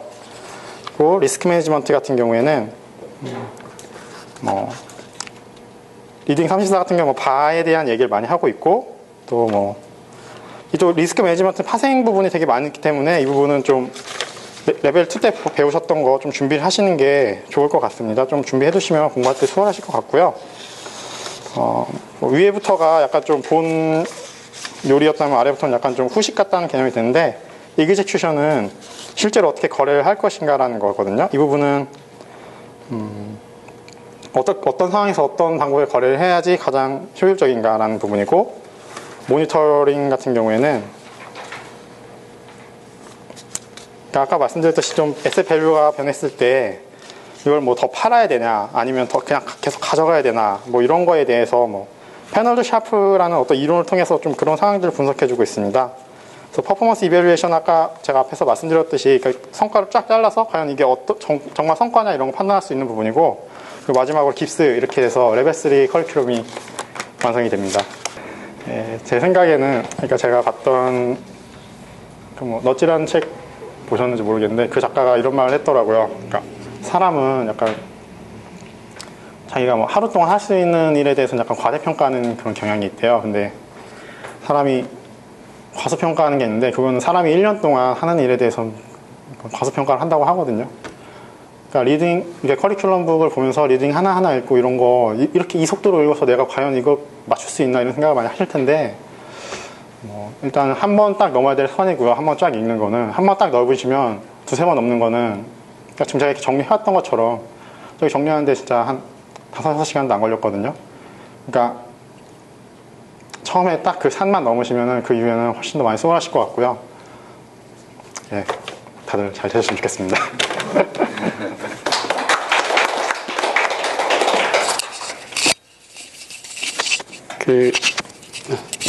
수고했습니다. 우리 하리소쿠는 사실은 이제 좀 이런 무대에 서가지고 설명하는 부분들의 경험이 없다 보니까 사실은 이제 이 세부적인 리딩을 설명하려고 그렇게 쭉 하셨는데, 제가 바라본 관점에서는 사실 전공이 이쪽 전공이 아니세요. 건축학과를 나와가지고. 그래서 이제 쭉 보면은 그 레벨 1을 공부할 때 가장 나를 힘들게 했던 사람들 중에 쭉 매 기수별로 레벨 1 때 나와요. 가장 나를 힘들게 했던 사람들이 나오거든요. 그러니까 비전공인 경우에 이제 하나하나가 다 궁금하니까. 근데 그 하나하나가 다 궁금한 거를 끈질기게 물고 늘어지면서 나의 이렇게 시간을 많이 뺏은 사람들이 궁극적으로는 레벨 1을 넘치게 공부하면서 레벨 1을 패스해요. 그리고 나면 그 다음에 그걸 넘치게 했기 때문에 레벨 2의 경우에 또 마찬가지예요. 아주 나를 괴롭힌다는 것은 거꾸로 뭐냐면, 이 학생들의, 수험생들의 관점이 여기에 있었구나. 그러면 저는 반성이 되는 거죠. 왜냐하면 제가 리딩북을 만들고 설명을 할 때, 이런 부분을 좀 이렇게 쉽게 얘기했더라면 훨씬 더 좋았을 것이라고 하는 것이 되는 거예요. 근데 그건 어쩔 수가 없어요. 앞에 공부한 사람들은 뒤에 공부한 사람들이 편한 걸 어쩔 수가 없는데, 그렇게 끈질기게 물고 늘어지는 사람들이 나를 만드는 거예요. 그러니까 아마도 제가 보기엔 한희석군 같은 경우에는 1차 공부했던 거와 2차 공부했던 거에서 1, 2, 3차에서 가장 힘들었던 때가 언제냐고 물어보면 레벨 3가 결코 가장 힘들었던 때가 아닐 거라고요. 왜냐하면 이 2차까지를 아까 제가 말씀드렸던 것처럼 각각의 밸류에이션과 관련된 부분들을 정말 철저하게, 그러니까 지금 제가 깜짝 놀라는 거는 레벨 3 할 때도 노트를 보면은 각 리딩별로 그걸 얘기하고 싶었던 걸 거예요. 리딩별로 그 리딩북에 나와 있는 걸 떠나가지고 본인이 작성한 그 노트, 그래서 엑셀로 해가지고 다 짜서 해놨던 부분들이 딱 남는 거죠. 그렇게 해서 본인이 레벨 1 때 비전공인 디메리트를 없애버리고, 그 다음에 이제 이런 금융기관이라는 쪽에 종사하지 않았기 때문에 또 마찬가지로 그 밸류에이션을 본격적으로 해서 그 한계를 뛰어넘고, 근데 그것이 바탕이 되니까 레벨 3는 아마 같은 속도로 쭉 나오면서 그것이 무슨 뭐 그렇게 스트레스를 받거나 그런 일이 아니었을 거라는 생각이 듭니다. 아까 제가 말씀드렸던 것처럼 이런저런 백그라운드 때문에 레벨 2를 그냥 쉽게 건너뛰었다라고 할 때 거기에 함정이 있는 것이 아닌가. 그래서 제가 에피소드를 하나 소개시켜드리면, 어느 날 한희석군이 인스티튜셔널 인베스터 쪽에서 질문을 해왔어요. 질문을 해왔는데 내가 수업 시간에 설명을 했고 그 다음에 충분히 나는 다 얘기를 했다고 생각하는데 그게 잘 이해가 안 된다는 거예요. 근데 생각해보니까 그렇게 잘 이해가 안 되겠더라고. 그래서 제가 다시 그 인스티튜셔널 뒤에 있는 리딩이에요. 뒤에 있는 아티클들이. 그래서 여러분들이 이제 이 펜션과 관련된 부분이 요새 이제 많이 이슈가 되잖아요. 그죠? 그러면 이제 우리가 보험회사에 있는 사람들은 그렇게 얘기하지 않지만 결국 이제 보험이라고 하는 부분이 이 부채를 정확하게 디파인해서 그 부채에 맞는 부분 쪽에 자산 운용이 이루어져야 되는 부분인데 사실 그 DB 펜션 같은 경우에는 그 부채에 여러 가지 요소들이 굉장히 많이 있잖아요. 그렇죠? 그래서 그 하나하나가 다 쪼개서 이제 노미널 번드, 리얼 번드, 그 다음에 이제 에코리로 우리가 해지해야 된다라고 하는 자산 운용 정책이 나오는데 그래서 그 질문을 받고 그냥 평소에 커리큘럼북으로 하던 강의를 벗어나서 내가 그 궁금증을 나도 해소해야 되겠다는 마음을 먹고 팔을 걷어붙였어요. 그래서 하나하나 이런 DB 펜션 부채가 가지고 있는 그 리스크 익스포저 된 부분들을 하나하나 해부해서 그래서 그거를 만든 거죠. 그러니까 그와 같이 잘 이 해소가 안 되는 경우에 질문을 하고 나를 괴롭히고 그럼 저도 이제 같이 고민을 하고 그래서 이 부분을 이렇게 분해해가지고 해주자라고 하는 것을 하게 되면 그런 것들이 시험에 나와요. 아주 정확하게 시험에 나와. 제가 가끔씩 이렇게 해가지고 시험 여러분들 등을 살짝 떠밀어가지고 합격시킨다라고 하는 것이 그냥 무슨 뭘 먼저 보거나 그런 것이 전혀 아니고 그렇게 열심히 고민하고 궁금해하고 하는 부분들을 가르치는 사람도 그냥 스테레오타이핑으로 넘어가는 경우가 많이 있었던 것이거든요. 이제 그런 부분들. 그러니까 강의할 때 정말 그렇게 궁금한 것을 지나치지 말고 하나하나 다시 그럴 때 완성되는 것이니까 아마 그런 부분들이 본인뿐만 아니라 다른 여러 수험생들한테도 결과적으로는 많은 도움을 주지 않았나. 아마 보이는 중간에 제가 끊고 그래가지고 굉장히 섭섭할 것 같은데. 근데 또한 우리는 이제 설명의 목적을 또 잘 달성해야 되는 측면이 있어서 나중에 더 궁금한 사항이 있거나 얘기하고 싶은 게 있으면 디프리 때 얘기를 하도록 합시다. 자, 그 다음은 우리 신한은행의 이 산업연구 쪽에 근무하고 계시는 우리 윤희복 과장님 나오셔서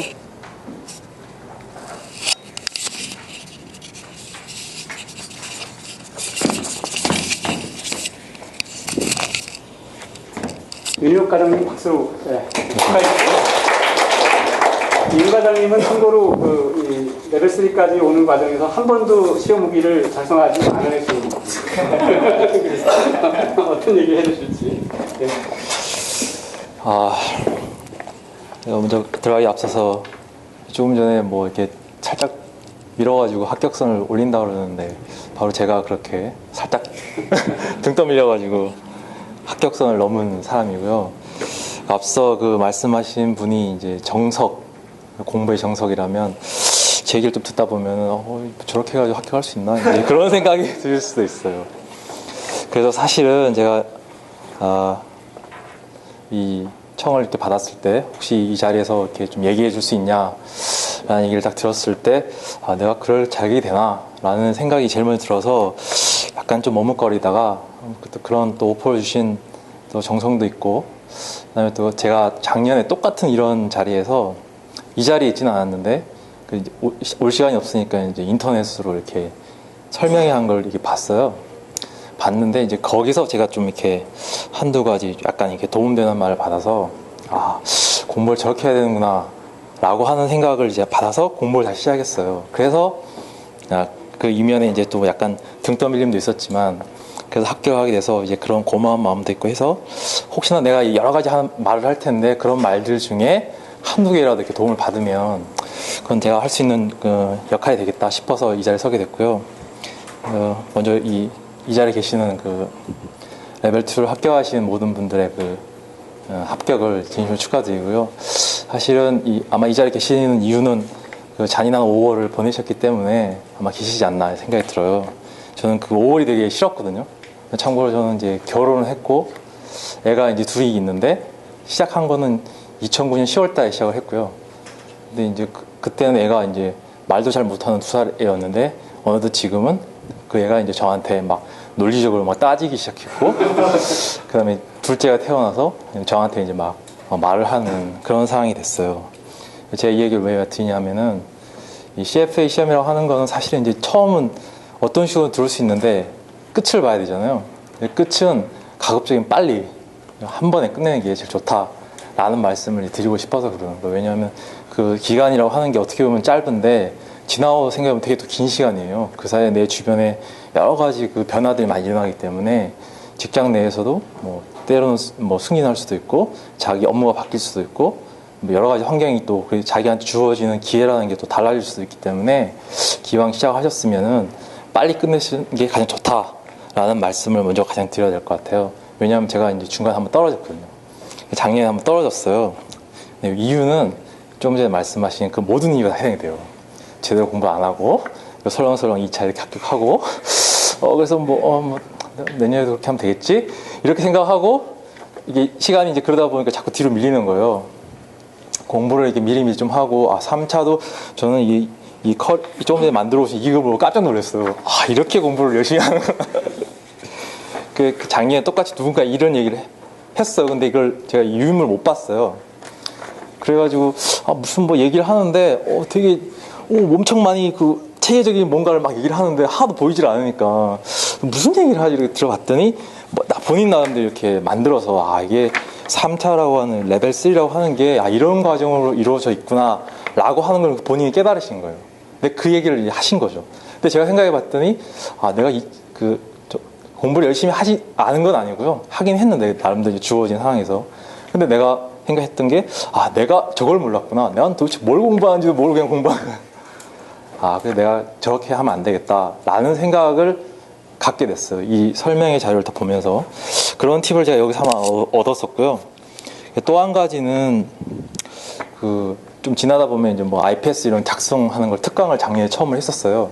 그분이 저한테 그런 얘기 하더라고요. 갑자기 자기는 이제 시험 보러 갈 때 딸랑딸랑 뭐 두세 장 이렇게 들고 들어갔대요. 왜냐하면 이제 저는 2차 때까지 엄청나게 많은 책을 다 들고 시험장에 갖고 들어갔거든요. 근데 막상 볼 시간도 없고 괜히 마음의 짐만 되더라고요.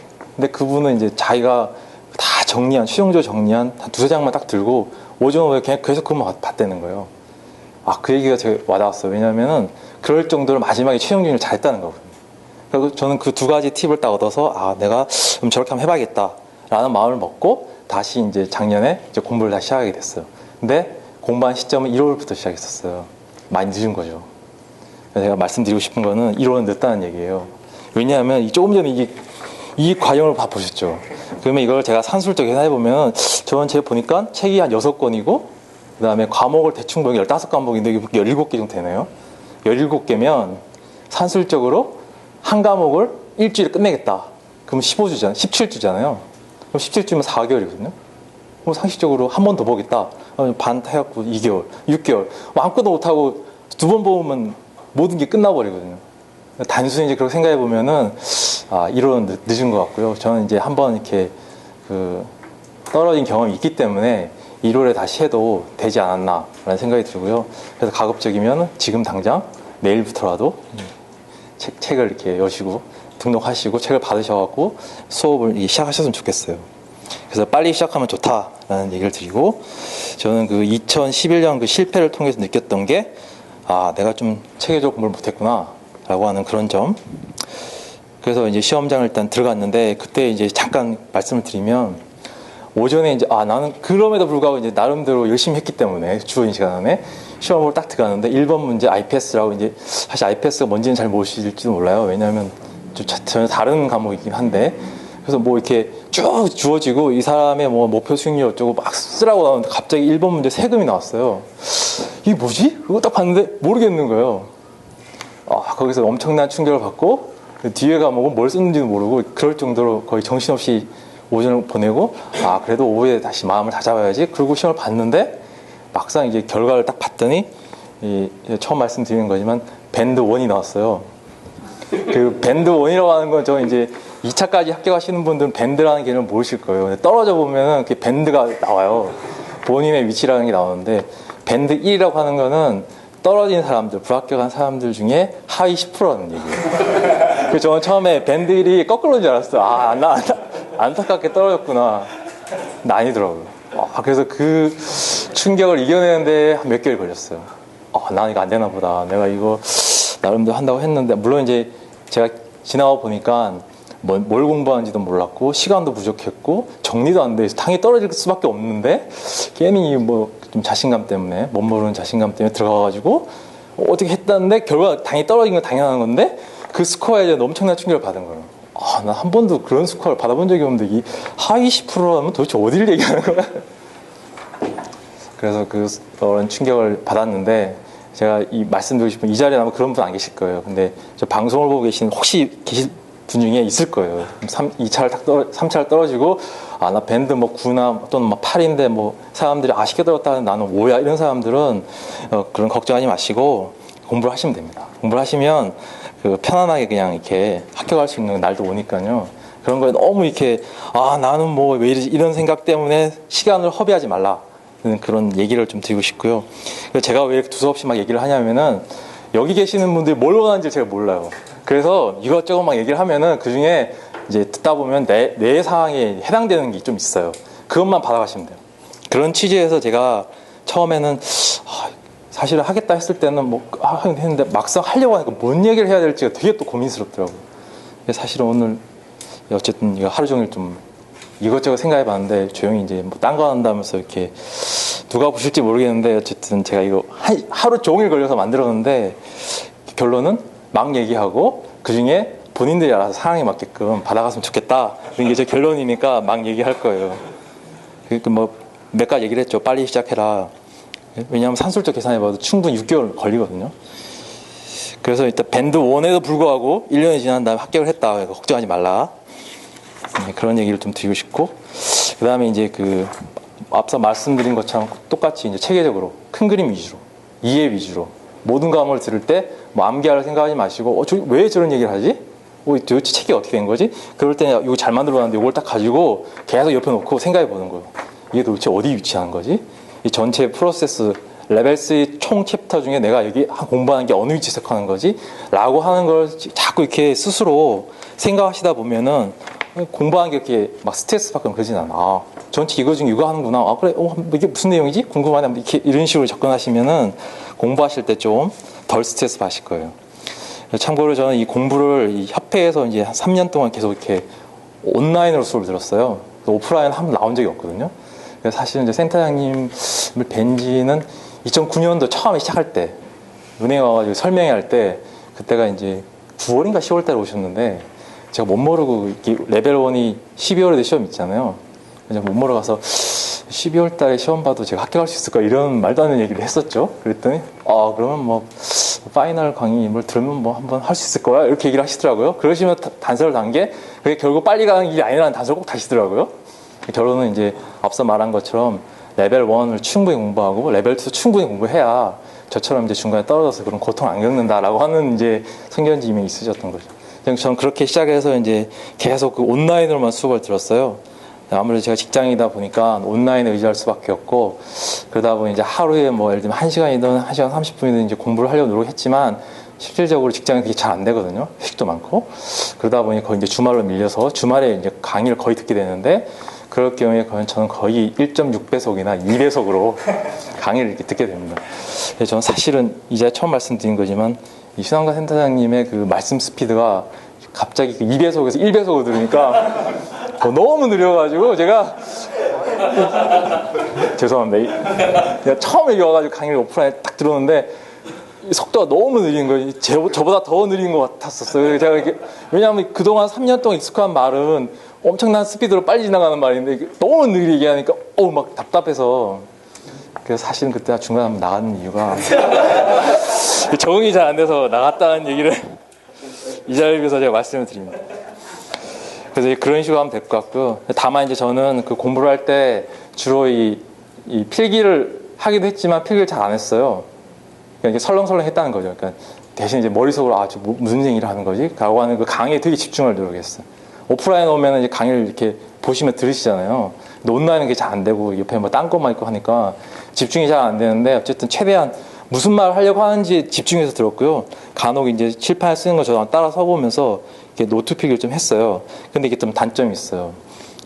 결론적으로 저는 그 서브 노트를 안 만들었어요.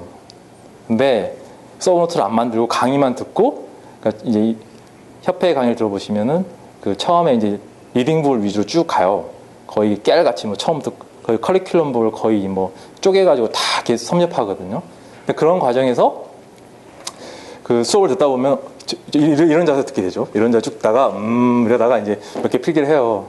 그러다가 이제 본격적 공부하게 되는 게 결국 파이널 강의에서, 파이널 리뷰에서 요약 책자가 와요. 그걸 가지고 이제 본격적으로 공부를 하기 시작해요. 제가 거의 이제 그런 식으로 공부를 했거든요. 그 단점이 나중에 시간이 한 일주일, 2주일 남았을 때 요약하기가 너무 힘들어요.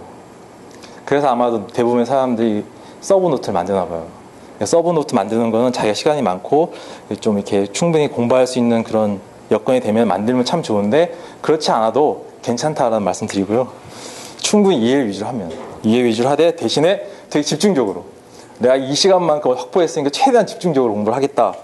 그런 마음으로 마치 시험 보듯이 그렇게 집중해서 하시면은 굳이 서브 노트 안 만들어 내 머릿속에 넣으면 되니까 괜찮을 것 같고요. 그 다음에 제가 제일 강조하고 싶은 거는 이 5월 달의 그 중요성이에요. 5월 한 달이 마지막인데요. 제가 이 3번의 과정 겪으면서 제일 생각해 보니까 마지막에 정리를 어떻게 하느냐가 되게 중요한 생각이 들었거든요. 그 시간에 정말로 최선을 다해서 그 한 달을 딱 보내시면 사실 5월 되게 따뜻하고 놀기 좋은데 그 모든 유혹을 다 뿌리치시고 도서실이나 딱 가셔가지고 한 달만 고생하자 이렇게 물론 한 달만 고생해서 안 되는데 그래서 마지막 한 달은 정말로 열심히 하셔야 되고 그리고 마지막에 끝나기 전에 한 일주일 전에는 반드시 휴가라든지 쓰셔가지고 최종적으로 자기가 할 수 있는 모든 에너지를 다 쏟아야 된다.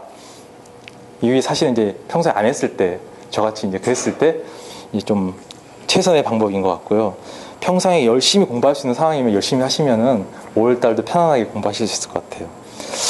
그 다음에 제가 과목별로 간단하게 말씀을 드리면 윤리나 깁스는 제가 해보니까 개념 위주로 말 정리를 하시고 강의를 많이 하시는데 결론적으로는 제가 보니까 아이템 문제가 나오는데 그건 문제를 많이 풀어보고 자기가 풀어보면 틀리는 게 있어요.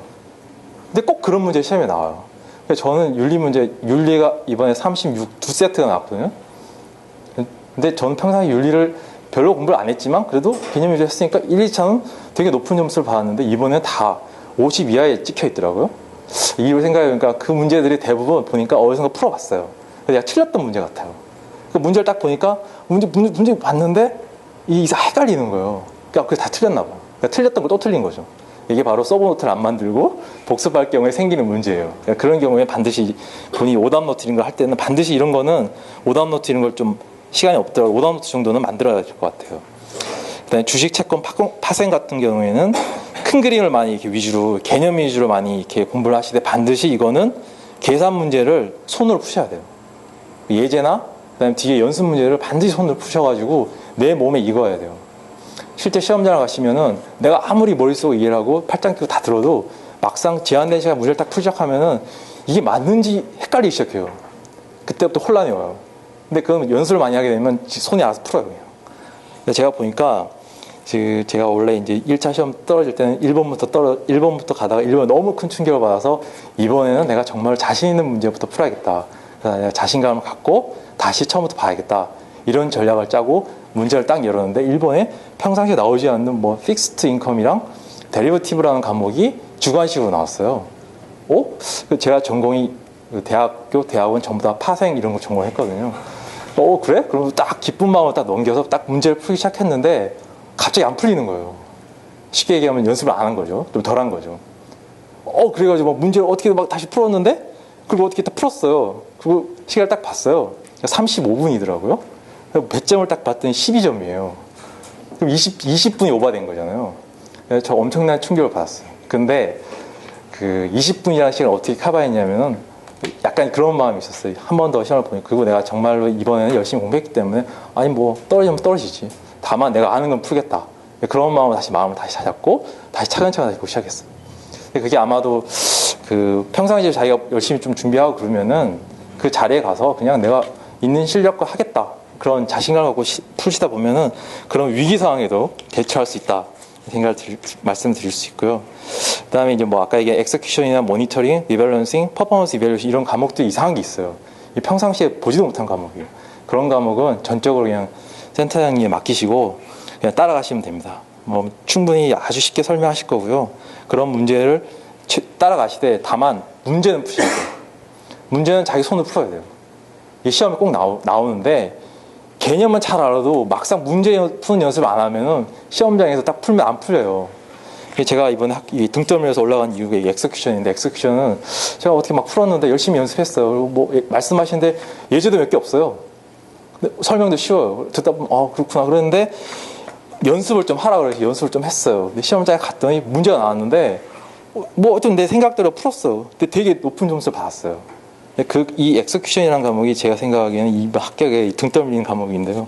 그래서 어쨌든 이 과목은 개념이 쉽지만 어쨌든 손으로 풀어가지고 반드시 이걸 익혀야 된다는 거고요. 그다음에 이 중요한 게 경제학인데, 경제학은 아마 상식적인 선에서 많이 아실 거예요. 근데 제가 경제학을 그동안 보면서 느꼈던 게 그냥 이렇게 예전에 하는 거 풀어보면은 그렇고 한데 제가 이 협회 강의를 들었을 때 그 뒤에 연습 문제 이런 게 굉장히 좀 없더라고요. 그게 이제 나중에 이제 커리큘럼 받아갖고 연습 문제 보시면은 평소에 생각하지 않았던 그런 문제들이 되게 많이 나와 있어요.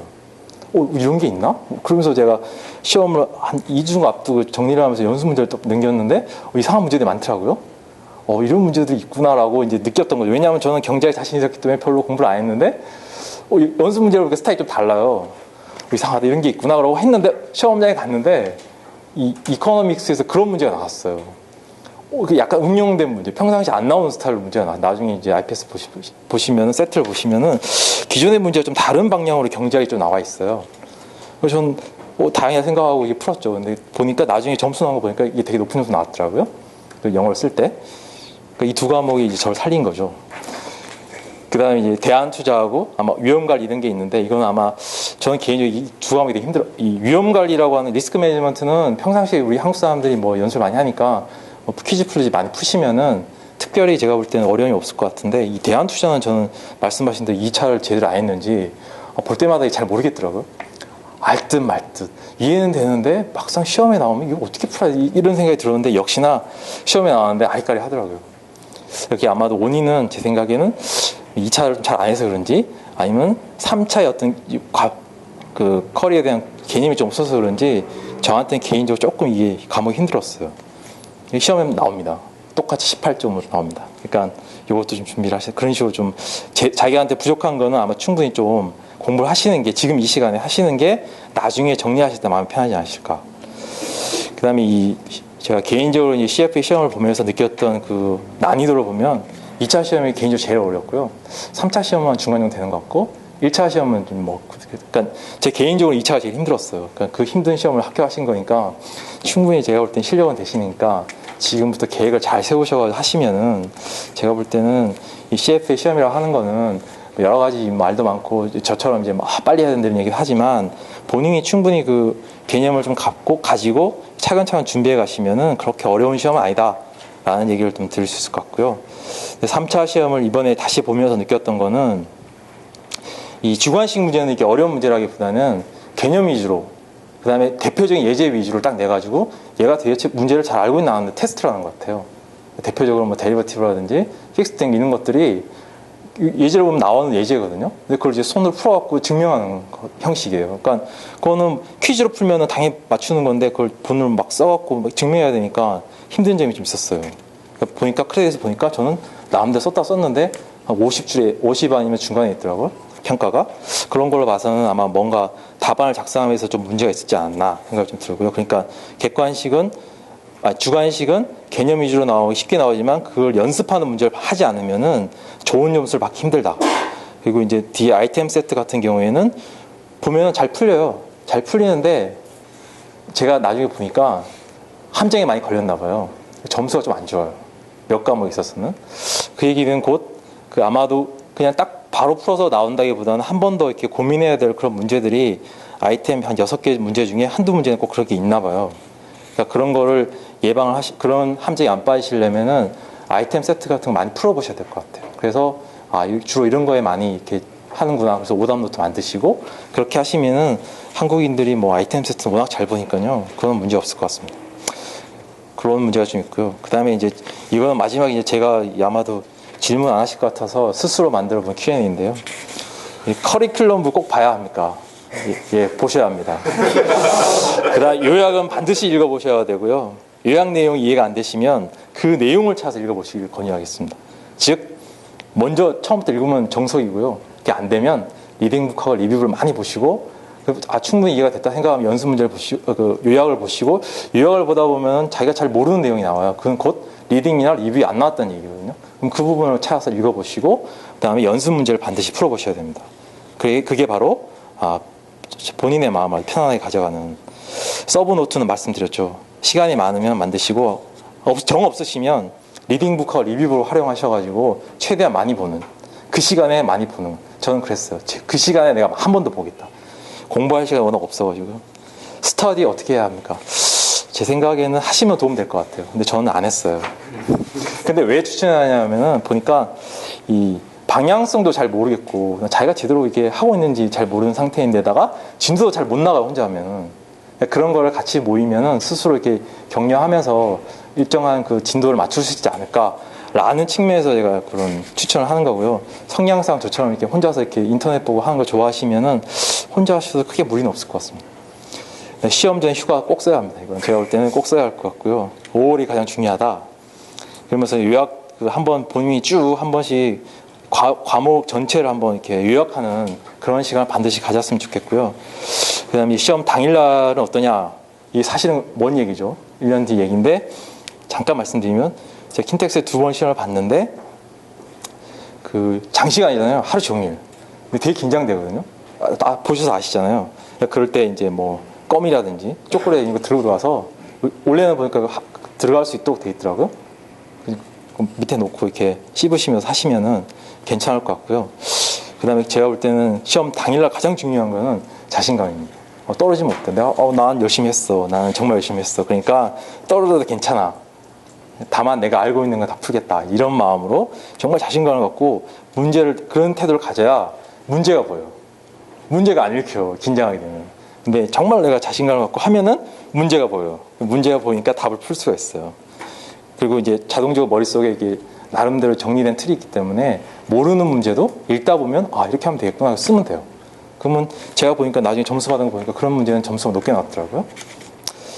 그 다음에 이제 이게 오늘의 가장 중요한 건데요. 저처럼 공부하면 합격 가능한가요? 안 될 것 같아요. 저보다 제가 이 성적을 쭉 보니까 저는 이제 딱 떠밀려서 된 것 같고요. 조금 더 하셔야 될 것 같아요. 그런데 설렁설렁 하겠다 이런 마음이 아니라 정말 열심히 하겠다. 내가 정말 이거 어쨌든 완벽하게 남은 1년 동안 열심히 하겠다라는 마음으로 하시되 정 안 되는 거 어쩔 수 없어요. 직장생활 하다 보면은 뭐 때로는 이 일도 해야 되고 저 일도 해야 되고 막 등 떠밀리다 보면 못할 수가 있는데 그런 거에 너무 스트레스 받지 마시고 내가 주어진 시간 안에 최선을 다해서 하겠다. 그런 마음. 그다음에 내가 정말 난 자기 스스로에 대한 자신감. 그다음에 그 협회에서 많이 강의를 들으시면은 그런 그 플로우를 잘 따라가시면서 미싱하지 않고 중간중간에 아마 지나보면 아시겠지만 딱 필요한 순간에 무슨 얘기 해주세요. 뭐 열심히 하라라든지 뭐 정리하라라든지 계획 세우라든지 그런 얘기 들을 때마다 다시 한번 본인을 점검하시면서 계획도 다시 세워보시고 그러시면 저는 결과론적으로는 제가 볼 때는 이분에 대비해서 평균 또는 그 이하의 학습량을 한 것 같아요. 그런데 결과는 어쨌든 합격이 된 거죠. 근데 그건 제가 어떤 운이 따랐던 건데 그 운도 제가 가장 크게 은혜 받았다고 생각하는 게 그 마지막 강의를 하세요. 시험 바로 전주에. 근데 그 강의를 들을 수도 있고 안 들을 수도 있어요. 근데 저는 3년 동안 계속 들었거든요. 들었던 이유가 마지막에 막 강의를 막 열심히 혼자서 아무도 없는 데서 하시죠. 아무도 없는 데서. 혼자 막 하시는데 혼자서 막 칠판 쓰고 하세요. 근데 저는 그때 누가 있는 줄 알았어요. 나중에 할 거 없는 것 같더라고요. 혼자서 정말 그 마지막 에너지를 짜셔가지고 이렇게 막 쓰세요. 이러이러한 걸 좀 위주로 봐라. 이러이러한 문제가 본인 생각에 나올 것 같다. 마지막에 쪽집게 강의를 하시는 거예요. 제가 제 경험상 저는 2차와 마지막 3차 시험에서 그 말씀하셨던 문제가 그대로 나왔어요. 그래서 저는 되게 제가 마지막에 탁 올라가는데 결정적인 역할을 한 게 바로 그런 부분이거든요. 그러니까 그게 아마도 말씀하시기로 저는 그래서 감사하게 말씀드렸더니 말씀하시기로는 당신이 그만큼 내 얘기가 무슨 얘기인지 알아들을 수 있는 수준이 됐기 때문에 그게 보인 거다. 이렇게 말씀하시더라고요.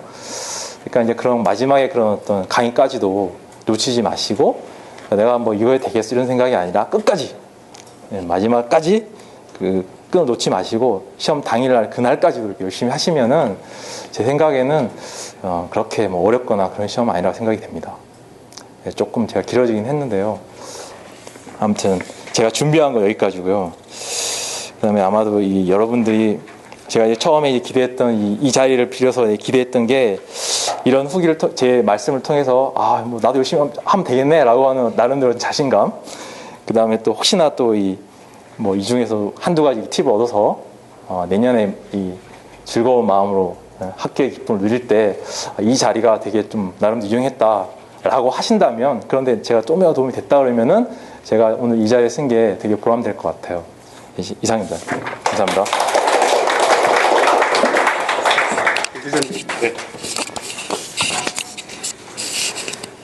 여러분들 하고 싶은 얘기를 또 다 해주신 것 같고요.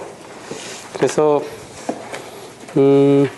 사실은 이제 그 시험 준비가 아까 얘기했던 것처럼 다 자신들의 그 처지에 따라서 이 레벨 3는 다양한 느낌으로 와닿습니다. 그러니까 하시는 일이, 참고로 우리 윤 과장님은 지금 이제 신한금융지주 FSB 연구소에서 산업 연구도 하고 있고 또 석사 과정까지 하면서 이제 디리버티브스를 쭉 했기 때문에 그 한편에 든든한 또 베이스가 있는 차원에서의 그런 부분들이고 해서 모든 부분이 다 똑같지는 않아요. 그래서 이제 마지막으로 종합적으로 정리를 좀 해보면 공부하는 방법이라든지 이런 것들은 이제 여러분들이 취한 처지에 따라서 해야 되겠지만, 아까 제가 말씀드렸던 것처럼 일단 레벨 3 시작하는 단계에 있어서 정리해 봐야 될 것은 내가 2차까지와 관련해 가지고 내가 어떤 상태에 있는가, 특히나 뭐 디리버티브스 픽스드 인컴 마찬가지인데요. 특히 이제 픽스드 인컴 부분이 사실은 최근에도 그랬고, 이게 전통적으로는 아이템셋 문제지만 이제 이 에세이 타입으로도 많이 냅니다. 그러니까 지금 저희 그 여기 교육과정 안내 쪽을 보시면 레벨 3에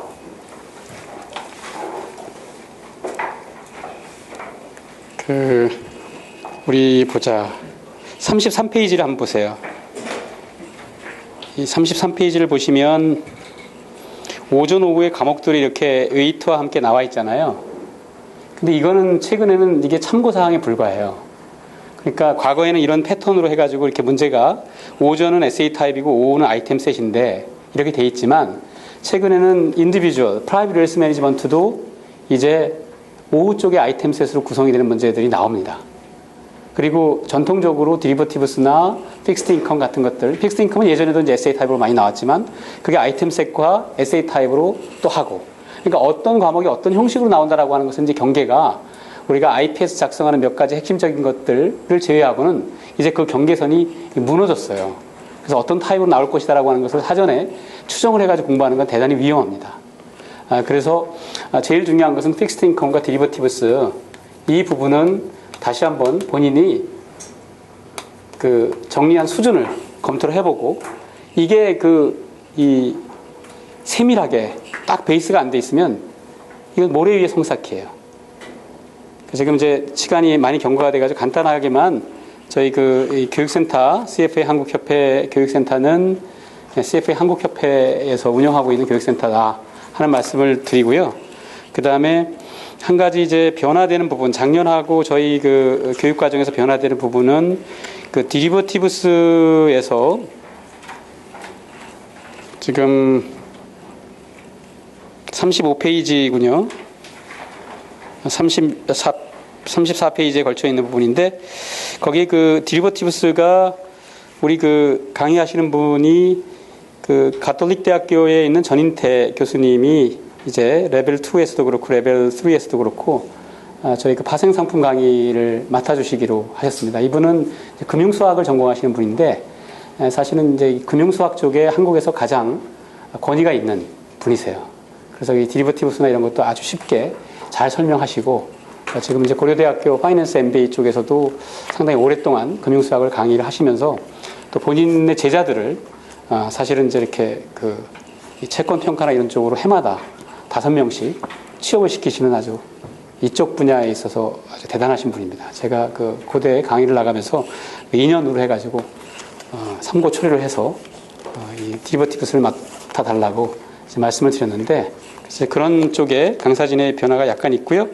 그 다음에 이 픽스드 인컴 같은 경우는 혹시나 이런 부분을 내가 2차 때 제대로 공부하지 않은 것 같다라고 하시면 본격적으로 레벨 3 강의를 듣기 전에 이 부분도 미리 열어드리는, 왜냐하면 이게 아까도 얘기했던 것처럼 그런 기초가 되어 있어야 되기 때문에, 그래서 다시 한번 점검을 해가지고 레벨 2에 있는 부분 쪽을 해 놓는 것이 이제 전체적으로 계획 짜는데 좋을 거다 하는 말씀을 드립니다. 그리고 이제 전체적으로 CFA라고 하는 부분 쪽이 아까 레벨 3가 뭐 여러분들 2차 때까지 다 공부하셨기 때문에 그 패턴은 같아요. 근데 아까 말씀하셨던 것처럼 아마도 가장 그 어려운 관문이 결국은 실제 시험이라는 입장에서 본다고 한다면 레벨 2 시험이 가장 어려운 관문일 수 있습니다. 그 레벨 3라고 하는 것은 정말 그 이 성실성과 이 준비, 계획 세워가지고 하는 문제예요. 그래서 저 친구가 저렇게 했는데 어떻게 합격했을까라고 생각을 해보면 사회를 들어보면 나는 휴가를 썼어. 이 마지막 시간 확보하는 거 정말 중요하고요. 그래서 자기 노트를 만들고 해가면서 충분히 준비할 수 있는 시간을 정확하게 확보하는 일이 레벨 3에서는 중요한데 아까도 말씀드렸던 것처럼 2차까지 꼭 필요했던 이 밸류에이션, 픽스드 인컴과 디리버티브스의 그 기본적인 밸류에이션이 바탕으로 되지 않으면 상당히 어렵다. 그런 것들이 혼합적으로 되기 때문에 그래서 우리가 두 가지 축이 있다고 한다면 레벨 3도 마찬가지입니다. 이쪽에 이제 그 CFA 시험의 레벨 3도 레벨 2에서도 그랬잖아요. 그러니까 Corporate Finance, Financial Reporting Analysis, Equity Valuation이 한 축이잖아요. 나머지 다른 축이지 않습니까? 그럼 레벨 3도 마찬가지야. 시험과 관련돼 가지고 크게 양분해서 본다고 한다면 결국 이쪽에 Derivatives, 그 다음에 Fixed Income 이런 계량적인 부분에 아까 눈으로 보는 것만이 아니라 개념 이해만이 아니라 실제로 손으로 풀어봐야 되고 하는 것들. 그래서 이것은 사실 임박해가지고 막 하려고 그러면 이게 정리가 안 돼요. 될 수가 없어요. 시간을 많이 투입해서 계속 계산하고 손에 익어야 되는 부분이지. 그리고 이제 또 다른 한 축은 뭐냐면 이 IPS부터 시작해가지고 엑스큐션 아까 모니터링 리밸런스 퍼포먼스 이밸류에이션까지 한 부분도 결국 한 40%에서 50% 되는 이 과목이거든요. 근데 이 부분은 제가 보기에는 여러분들이 미리 이걸 정리한다든지 해가지고 도움을 받거나 그럴 수 있는 여지가 아니에요. 이 CFA 레벨 3 고유한 부분이고 그것은 그냥 좀 이상한 얘기가 되지만 레벨 2에서 만약에 저하고 같이 공부했다고 한다면 그냥 FRA, Corporate Finance, Equity Valuation 저하고 같이 공부했던 것처럼 이 레벨 3도 그냥 저하고 같이 하면 돼요. 따로 미리 뭐 예행 연습이나 이런 것이 아니라 해가면서 그냥 이해하고 문제 풀고 또 안타깝게도 제가 더 부지런히 준비하면 앞서 공부했던 사람들보다 조금 더 편안하게 갈 수 있는 부분 쪽을 이제 오늘도 고민하고 있으니까 그렇게 가면 되고 그 다음에 이쪽 부분은 아까 여러분들이 미리 선행학습할 거 있으면 하고 그 다음에 시간을 내서 할 수밖에 없는 것들이야 이거. 어떻게 도와줄 수 있는 부분들이 못 돼요. 물론 강의를 들으면서 이제 큰 그림 면에서 이해해야 되지만 계속 우리가 과거에 영어 공부하다가 수학 공부하다가 할 때와 똑같아요. 그래서 이제 이 부분으로 차근차근 정리하고 그렇게 가면 이 부분에 있어서는 이제 가장 효율적이고 효과적으로 공부할 수 있는 거를 그게 이제 전문 교육기관이 할 수 있는 역할이라고 생각이 들고요. 그래서 이 두 가지가 자연스럽게 만나는 부분이라고 볼 수가 있습니다. 그래서 저희가 올해는 작년까지의 그걸 이제 바탕으로 해서 지금 여기 시간표가 나와 있습니다만 이 시간표를 지금은 계획상으로 이렇게 목토반으로 되어 있는데 그래서 4월 20일까지 끝나는 것으로 되어 있습니다만 이거를 중간에 그러니까 이제 하반기 쪽에 약간 변형을 할 수 있다고 한다면 변형을 해서 몇 개 과목은 아닐 거예요. 그래서 이제 강사진들하고 협의를 해서 일요일 날 할 수 있다면 일요일 날 해가지고 저희가 목적은 뭐냐면 빨리 끝내려고 해요. 좀 빨리. 정규 과정을 조금 한 주, 두 주 정도라도 빨리 끝내는 것이 좋다. 그래야지만 이게 마무리되고 나서 아까 파이널 리뷰와 자기 정리하고 하는 그런 부분들이 중요하거든요. 그게 여태까지는 조금 너무 늦게 끝나면서 마지막 정리할 때 어차피 그거에 의지하게 되잖아요. 그죠? 그걸 조금 더 한 보름 정도는 무조건 앞당긴다라고 하는 것이 이제 이번에 저희가 정리한 거예요. 그래서 그 보름 정도의 시간이 그리고 지금 뭐 좀 전에 말씀하신 분이 이제 마지막 최종 마무리 특강 이것 말씀하셨는데 조금 더 여유를 가지고 해야지만 또 지금까지는 제가 혼자서 보이스를 내고 막 그랬지만 이제 다른 전문 교수 분들의 경우에도 이 리딩북, 리뷰북 해서 파이널 리뷰까지 가는 과정에서 정말로 이거는 이렇게 출제가 될 수 있지 않을까라고 하는 것이 열심히 강의하고 또 수강생들로부터 인터랙션 하는 과정에서 이렇게 생각나는 것들이거든요. 그런 것이 이제 내가 수험생이다라고 강의하는 사람이 생각해 보다 보면 이거는 꼭 얘기해 주고 싶다라고 하는 것이 이제 드러나는 거예요. 그래서 제가 드리고 싶은 부탁은 강의를 만약에 이 교육센터 프로그램을 선택해서 하게 되면 공부를 하시면서 궁금하거나 이런 것들을 지속적으로 질문을 올려주는 거죠. 뭐 시간이 없으면 전화라도 해 좋고 여기도 지금 앉아 계시는 분 중에 그런 그 컨트리뷰션 굉장히 많이 하신 분이 있어요. 지난 학기에 이제 레벨 2를 하면서 레벨 2 교육 과정에서 저를 귀찮게 하고 하는 거 아까 그런 얘기입니다. 그런 부분들이 다른 사람한테도 혜택이 돌아가는 부분으로. 그래서 이제 보름 정도 앞당기면 그런 부분에서 지난해보다는 조금 더 조금 더 마지막 마무리를 하는 데 있어서 도움을 드릴 수 있지 않을까 하는 생각으로 내용만 읽어보시면 전체적으로 알 수 있는 내용이라 다시 중복되는 말씀은 드리지 않겠습니다. 그 다음에 이제 또 하나 우리가 그 스칼라십 문제인데요. 스칼라십 제도가 그 2013년부터 이제 이 CF 인스티튜트 스칼라십 제도가 조금 바뀌었어요. 바뀌어가지고 사실은 이제 로컬 소사이어티의 이렇게 응시생 그거에 따라 가지고 액세스 스칼라십이라고 해서 배정된 비중이 좀 늘어나서 다행이긴 한데 사실 그건 이제 1% 응시생이 1%에 해당되는 그 숫자예요. 그걸 어떻게 이제 배분할 것인가가 지금 이제 체계적으로 하는 부분이 첫 해라서 이런저런 시행착오도 많은데 분명한 것은 누구에게나 다 혜택이 돌아갈 수 없지만 그러나 끝까지 우리가 한번 그 액세스 스칼라십 그거 쪽에 어카운트 여러분 다 있잖아요, 그죠? 신청을 일단 하시라 하는 겁니다. 신청을 하시면 저희가 저희 교육센터에 배정되어 있는 스칼라십이 있어요. 그래서 그게 그렇게 많지는 않지만 어쨌든 저희가 합리적으로 기준을 정해서 저희 수강하시는 분들 해가지고 일정한 기준에 따라서 이거는 뭐 개런티 해드릴 수 있는 것은 아니지만 그래도 또 모르잖아요. 기회가.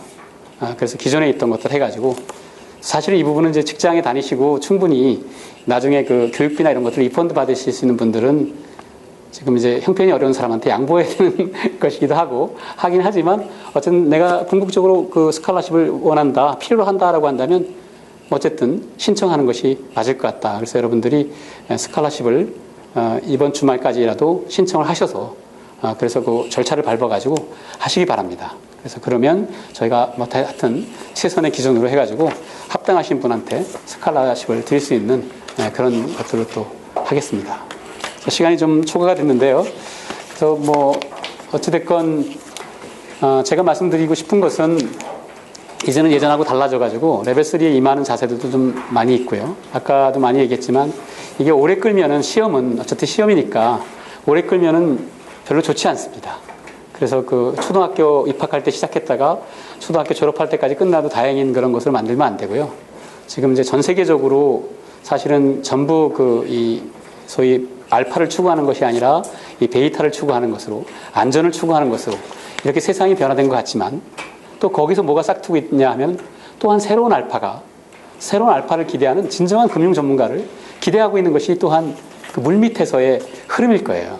그러니까 CFA 시험 준비라고 하는 것은 여러분들이 세상에 나가서 전문적인 어떤 그런 것들을 가지고 진검승부를 펼치는데 베이스가 돼야 되고 정말 신뢰를 받는 전문가로서 또 활약할 수 있는 그런 시대잖아요. 그래서 이게 약간의 그 중간 단계에 있어서의 뭔가 우여곡절이 있겠지만 바로 이런 시기에 여러분들이 레벨 3를 잘 마무리해가지고 더 끌지 마시고 힘들 때 열심히 공부하셔서 이렇게 갖춰 놓으시면 실제로 이제 뭐 이게 이런 세월이 항상 가지는 않고 또 전혀 다른 형태의 알파를 원하는 진정한 전문가를 원하는 시대에 여러분들이 준비된 그 인력으로서 그런 시대가 점점 저는 가까이 다가오고 있다고 생각을 합니다. 금융이 신뢰를 많이 잃어버렸지만 CFA 시험이 그런 부분 쪽에서 정말로 리드할 수 있는 그런 상황이 점점 온 것 같고 CFA 한국협회와 교육센터도 이제 나름대로 그런 것을 위해서 애를 쓸 거고요.